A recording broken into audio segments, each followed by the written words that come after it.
Que le Seigneur vous bénisse, les enfants de Dieu. Oyo balingaka iloba ya Nzambe. Ok, ceci Oyo ezali chaîne Nabiso de Spoken Word Academy avec le pasteur Doné Nzaou. Toyesus lelo pona ko continuer pona ba stade Nabiso, ba étude Nabiso, parce que la Bible dit que mon peuple ils seront enseignés de Dieu. Alors, ceux qui vont s'abonner à nous, vont s'abonner, kota na chaîne Nabiso. Alors, lelo, tolingo, bandamoi et série moko boye, parce que Bible dit que mon peuple meurt par manque de connaissances. Donc, la Bible, biso ba chrétien, fallait la absolue pour Nabiso. Fallait la ligne de conduite pour Nabiso. Alors, ceux qui tous un problème dans l'église, ou bien l'autre salami l'église, alors, tous un constitution d'Abisso, qui est la Bible, n'est Mboka, n'est Congo, n'est États-Unis, mais c'est la constitution, c'est la loi. Bissopé, tous un constitution d'Abisso, la Bible. Donc, ce que l'autre salami l'église, faut tout ça on a nenge, Biblia et lobby. Alors, aujourd'hui, nous allons parler de comment approcher un ancien ou un pasteur problématique. Alors, ancien, ezali, nino en anglais, on va elder. Donc, c'est le pasteur. Ou bien, bishop, ezali titre naïe, évêque na français. Alors, tout le monde est comment approcher un ancien, ou bien évêque, ou bien pasteur, moko problématique. Parce que nous avons la constitution, et notre constitution, c'est la parole de Dieu, c'est la Bible. Alors, et l'oconion sur le salma na katia ecclesia, il faut tout ça la monnaie le banzambe lobi. Pour la telle chose à minité, et ça par exemple, nino que mutu abomi mutu moroboye. Prenez zalara, mutu abomi mutu oya sali revanche, mais basu pe mutu a sali revanche wana. Bah, côté la prison. Pourquoi? Parce qu'il y a la loi. Procédure ezali, approche ezali, nenge ya kusale la makambo. Alors, bon, biso kutu bana nzambe, tous ali les fils, tous ali les enfants du roi des rois. Dans le royaume na biso, procédure ezali, il y a des lois, il y a des procédures, nenge ya kusale la makambo. Alors, donc, comment approcher un ancien ou un pasteur ou bien un évêque problématique, bishop? Alors, surtout dans 1 Timothée, chapitre 3, versets 1 à 7. Et ça, un ancien, il faut hasard. Dans la verset de 1 Timothée, chapitre 3, versets 1 à 7. La Bible nous dit ceci. Cette parole est certaine.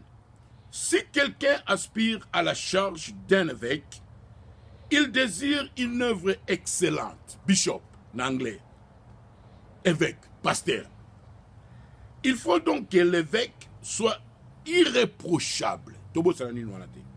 Mari d'une seule femme, sobre, modéré, réglé dans sa conduite, hospitalier, propre à l'enseignement. Mais verset 3, il faut qu'il soit ni adonné au vin, ni violent, mais indulgent, pacifique, désintéressé. Il faut qu'il dirige bien sa propre maison et qu'il tienne ses enfants dans la soumission et dans une parfaite honnêteté. Et ça, on peut savoir qualité à pasteur. Car si quelqu'un ne sait pas diriger sa propre maison, comment prendrait-il soin de l'église de Dieu? Il ne faut pas qu'il soit un nouveau converti. De peur qu'enflé d'orgueil, il ne tombe sous le jugement du diable. Il faut aussi qu'il reçoive un bon témoignage de ceux du dehors. Afin de ne pas tomber dans l'opprobre et dans le piège du diable. Et le diable azala ba piège pour na yo. Alors how to moni na 1 Timothée chapitre 3 verset 1 à 7 et la kisibiso comment un évêque, comment un pasteur, comment un bishop, la qualification il y a bishop donc sur 8 ans kende tanga on a Bible pour te organiser ta la biso na 1 Timothée chapitre 3 verset 1 à 7. Allez, so okepe na 1 Pierre chapitre 5 verset 1 à 5 na rasa chacun a retiré la biso ba écriture wana pour ba nyoso ba mona. Donc ils ont la biso ba qualité il y a bishop. Il y a évêque. Évêque en anglais est un bishop.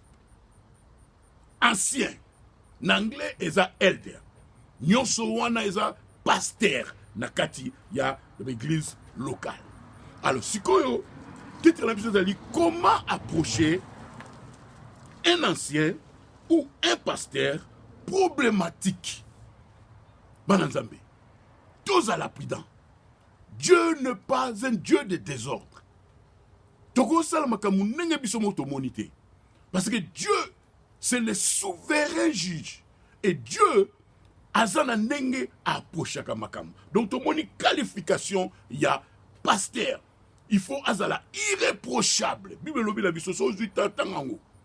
Azala irréprochable. So tangi na 1 Timothée chapitre 3, verset 1 à 7. Surtout le verset 7. 1 Pierre chapitre 5, verset 1 à 5. Et puis, Tite, chapitre 1, verset 5 à 9. Tanga, ba qualification, ya pasteur. Yango wana bananzambe. Avant, opona église. Prédicateur Moukta Lobaï Kabi, kopona église na yote, net opona ki mwasi na yo. Parce que le mariage, net olobara liboso, na naturel, ezali, type ya mariage na spirituel. Donc, un pasteur, azali neti mubali na yo ya molimo. Donc, avant opona église, avant opona pasteur, il faut prier, prier et prier. Sur aussi ici, prier et prier et prier. Parce que ma qualification ezali. Tout l'andate que au pasteur alobara bien. Comme un ami m'avait dit que, alobi, pasteur donné, obi ngape na côté. Abi côté ezana aucun discernement. Abina na sujet, na côté la développement, sinon si mal à conclure. Tout le monde peut exposer. Mais est-ce que tout le monde est appelé? C'est pour cela, Bananzambe, avant opona ecclesia na yo, avant opona église, il faut beaucoup prier. Si vous priez, au prier, au prier, au silici, priez les sous-sous. Pour être église, et ça l'esprit. Parfois, les prédicateurs m'ont dit, l'homme sous toujours kaka esprit à pasteur. Ah, pasteur, on a un bougar, ah, aloba bien, aloba anglais bien, aloba français bien, té. Ou on est allé, babiloko, y a kopona église té. Kopona église, faut qu'on y ait baba verso to tangi, faut qu'on y ait baba qualification. Comment un évêque, comment un ancien, aza toujours problématique.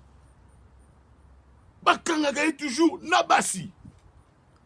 Amela toujours batou, nambongo. Mais on a battu foule, surtout Basser. Basser, toujours bien amis, par la parole de Dieu. Il faut beaucoup prier. Kolanda lo yengete, on a se peine na yaza bogara, ala tarabien, alo barabien, non. On est ça affection mon charnel. Nous devons faire des choses, hein, ndengeli loba nzambe et lobi. Un évêque, un ancien, un pasteur doit être irréprochable. Alors, si tu as ma qualification, il y a pasteur. Donc, la deuxième partie de Nabiso, de reparler sur comment approcher des choses. Que le Seigneur vous bénisse. Bye.